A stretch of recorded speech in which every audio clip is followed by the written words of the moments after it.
Assalamualaikum warahmatullahi wabarakatuh. Anak-anakku yang berbahagia, selamat pagi.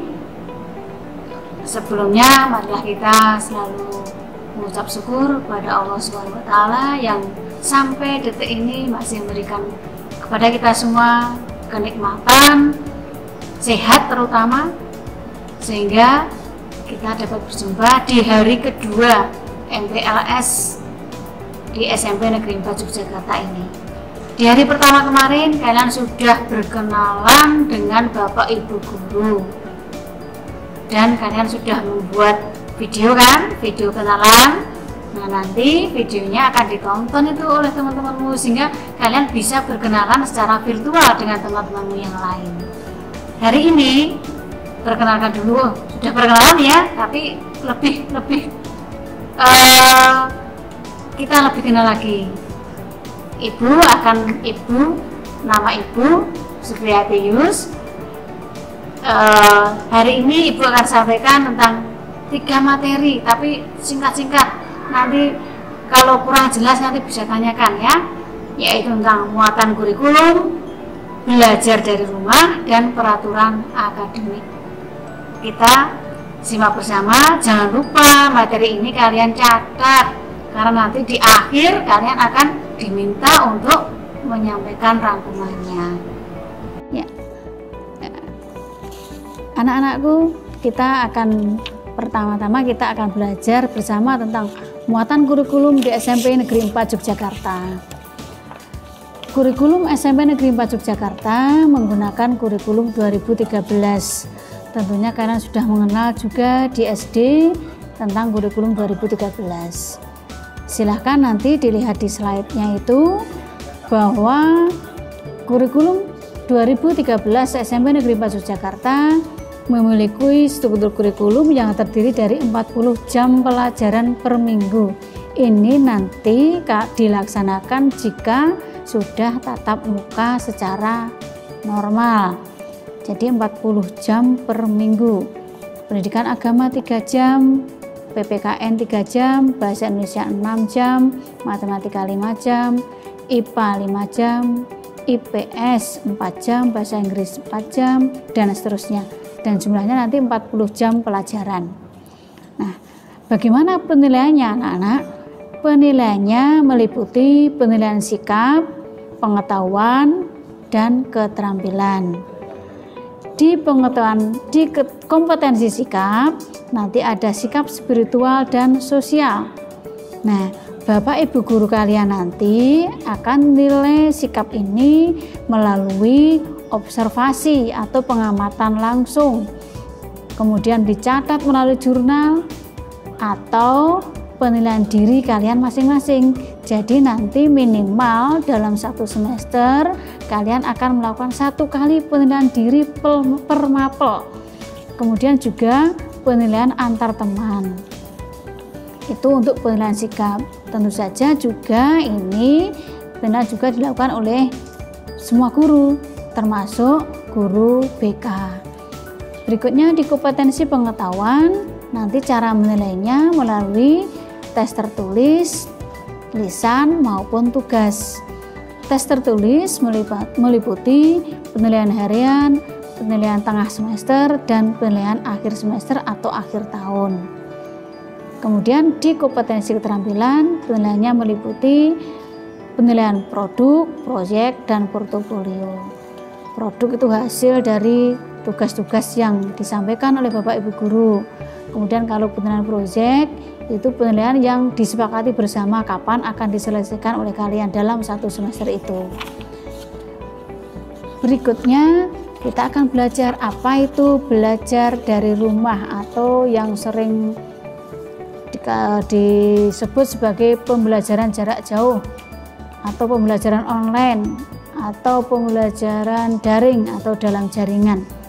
Kalau belajar tatap muka itu namanya pembelajaran luring atau luar jaringan. Nah, struktur kurikulumnya tentu berbeda. Kalau tadi 40 jam per minggu, nanti di pembelajaran dari rumah ini setiap minggunya kalian akan melaksanakan 27 jam per minggu. pendidikan agama 2 jam, PPKN 2 jam, bahasa Indonesia 4 jam, matematika 4, IPA 4, IPS 3, bahasa Inggris 3, PJOK 1 jam, seni budaya 2, prakarya 1, bahasa Jawa 1. Jumlahnya 27 jam pelajaran. Terus bagaimana cara belajar kalian nanti kalau seperti ini, belajar dari rumah ini? Nah, pertama nanti jadwalnya sudah disusun oleh sekolah, terjadwal oleh sekolah.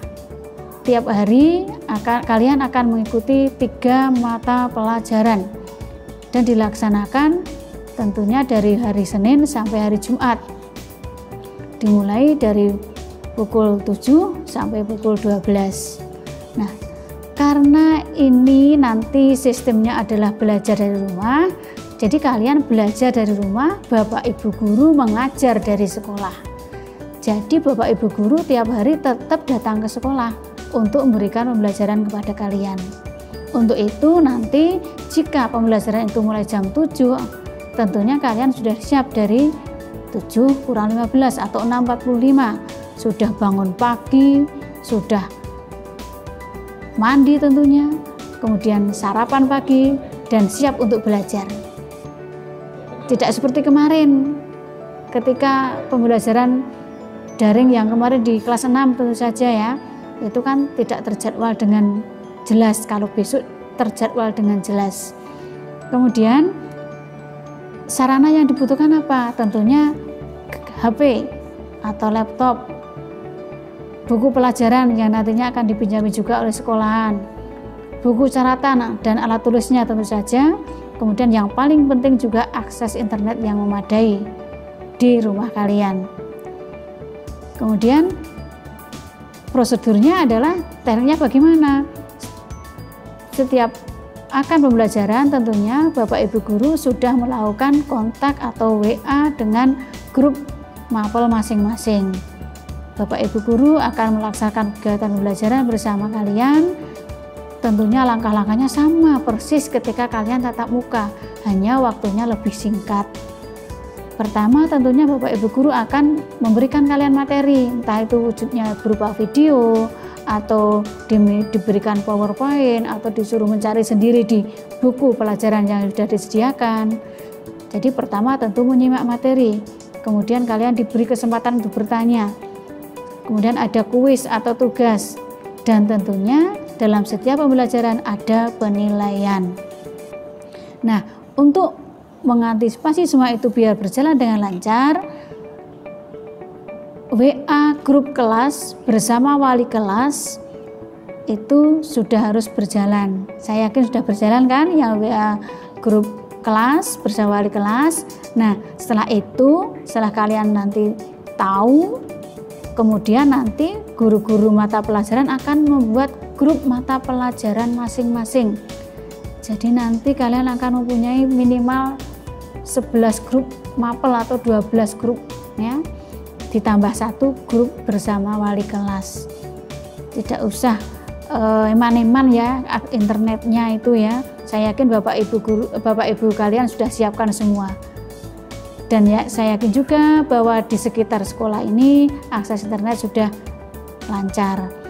Kemudian untuk mengatasi semua itu, sekolah akan selalu berkoordinasi dengan guru mata pelajaran, tentu saja dengan guru BK jika ada kesulitan-kesulitan dalam belajar kalian, dan tentunya dengan orang tua kalian masing-masing. Nah, kalian bisa lihat jadwal pelajaran seperti tertayang nanti di slide ya, jadwalnya seperti itu. Nah, yang bagian akhir yang Ibu sampaikan hari ini tentang peraturan akademik. Peraturan akademik itu adalah peraturan yang mengatur apa yang berlaku di sekolah. Dan itu tidak sama dengan sekolah yang lain. Setiap sekolah mempunyai peraturan yang berbeda-beda. Isi peraturan akademik itu banyak sekali. Dari pelaksanaan proses pembelajaran yang tadi sedikit Ibu singgung kan, kemudian tentang kehadiran peserta didik, kehadiran kalian. Jadi nanti walaupun belajar dari rumah, tiap belajar tiap mapel akan melakukan presensi, itu dia dihitung sebagai kehadiran. Kemudian bagaimana jika kalian tidak hadir atau izin? Nah, nanti lebih lanjut sebenarnya akan dibahas di tata tertib sekolah, tapi Ibu singgung sedikit ya, bahwa jika kalian tidak hadir lebih dari 3 hari, itu harus pakai surat keterangan dokter jika sakit. Jika berpergian jauh ya harus dengan izin yang resmi. Jangan pergi tidak berangkat sekolah berhari-hari tanpa keterangan. Nah, kemudian bagaimana penilaiannya di sekolah ini? Tadi sudah saya sampaikan. Kemudian sanksi yang melanggar dengan peraturan itu nanti di tata tertib akan dibahas lebih lanjut. Ketentuan penilaian sudah, ulangan dan ujian. Nah, tadi sudah kan bahwa ulangan harian ada ulangan tengah semester atau penilaian harian, penilaian tengah semester, dan penilaian akhir semester. Kalau untuk kenaikan kelas namanya penilaian akhir tahun. Kemudian ujian, tentunya ujian nanti dilaksanakan di akhir belajar di SMP Negeri 4 ini. Nah, untuk yang tahun ini nanti ada di kelas 8 ada semacam ujian untuk melihat kemampuan kamu juga. Jadi ada penilaian kompetensi. Kemudian bagaimana laporan penilaian berupa rapot? SMP Negeri 4 sudah menggunakan e-rapot. Kemudian remedi itu pembelajaran perbaikan. Jadi semua guru akan melakukan remedial pembelajaran jika kalian belum mencapai KKM atau kriteria ketuntasan minimal. Setiap mapel memiliki KKM dan KKM di SMP Negeri 4 ini adalah 78. Jadi KKM itu adalah minimal yang harus dicapai oleh kalian. Kemudian tentang kenaikan kelas dan kelulusan nanti akan dibahas di setelah ini ya, tentang kenaikan kelas. Kemudian apa hak dan kewajiban siswa menggunakan fasilitas belajar. Jadi nanti jika sudah masuk sekolah secara normal, kalian akan melihat secara langsung bagaimana ruangan kalian yang harus dijaga. Kemudian kalian memiliki hak untuk menggunakan ruangan itu, menggunakan fasilitas yang ada, tetapi harus dijaga dengan baik. Kemudian layanan konsultasi siswa. Nanti layanan konsultasi siswa akan dilaksanakan oleh guru BK. Guru BK akan mendampingi kalian dalam belajar, tempat untuk curhat jika ada masalah, bukan tempat untuk membuat kalian takut BK itu, tapi untuk membuat kalian lebih nyaman belajar di SMP Negeri 4 Yogyakarta. Kemudian tentang mutasi siswa ini nggak usah dibahas ya. Sekarang yang terpenting adalah apa kriteria kenaikan kelas di SMP Negeri 4 Yogyakarta ini. Ketika nanti sudah 1 tahun belajar di SMP 4, kalian akan mengikuti penilaian akhir tahun atau kenaikan kelas. Kriteria kenaikan kelas itu tentu saja kalian pertama harus menyelesaikan seluruh pembelajaran dalam 2 semester. Kemudian nilai sikap spiritual dan sosial minimal baik. Nilai ekstrakurikuler pramuka minimal baik. Kemudian ini perhatikan, ini yang paling penting ini. Tidak boleh memiliki lebih dari 2 mata pelajaran yang masing-masing nilai kompetensi pengetahuan dan atau keterampilannya di bawah KKM. Jadi dari sekarang belajar yang rajin supaya nilai kalian melampaui KKM. Jangan hanya pas, tetapi melampaui KKM. Karena tentu saja ini adalah bekal juga nanti ketika lulus dipakai untuk kelanjutan studi kalian. Kemudian bagaimana Bu kalau nilai di semester 1 kurang dari KKM? Nah, semester 2-nya jika ingin naik kelas dikejar supaya rata-ratanya mencapai KKM. Jadi hitungannya adalah semester 1 dan semester 2 itu di rata-rata. Nah, terus syarat yang lain apa? Syarat yang lain adalah ketidakhadiran siswa tanpa keterangan, istilahnya bolos, ya, tidak hadir, pamit dari rumah malah tidak sampai sekolahan dan sebagainya. Nah, itu maksimal 5% dari jumlah hari efektif. 5% itu berapa? Ya 5% itu maksimal 5, jangan dipakai 5% itu dipakai semua. Wah, aku tak bolos ya, nggak boleh itu. Itu sudah melampaui batasnya. Kemudian yang terakhir, seorang siswa dinyatakan naik kelas melalui rapat dewan guru. Jadi didapatkan terlebih dahulu. Oke anak-anakku, saya kira cukup ya. Nanti kalau muncul pertanyaan kok ingin bertanya lebih banyak tentang macam-macam tentang bagaimana belajar yang lebih baik di SMP 4, nanti sesuai jalannya waktu silakan diikuti pembelajaran di SMP Negeri 4 Yogyakarta ini dengan tekun. Jadilah anak-anak yang baik, anak-anak yang berkarakter baik di rumah, karena selama 1 semester ini kalian belajar di rumah. Ikuti petunjuk orang tua, kemudian ikuti juga selalu perkembangan di grup WA kelas masing-masing, karena setiap pengumuman dari sekolah akan melalui grup wali kelas tersebut. Ya anak-anakku, saya kira Ibu sudah banyak menyampaikan tentang apa itu muatan kurikulum di SMP Negeri 4 Yogyakarta, kemudian belajar di rumah, dan peraturan akademik di SMP Negeri 4 Yogyakarta.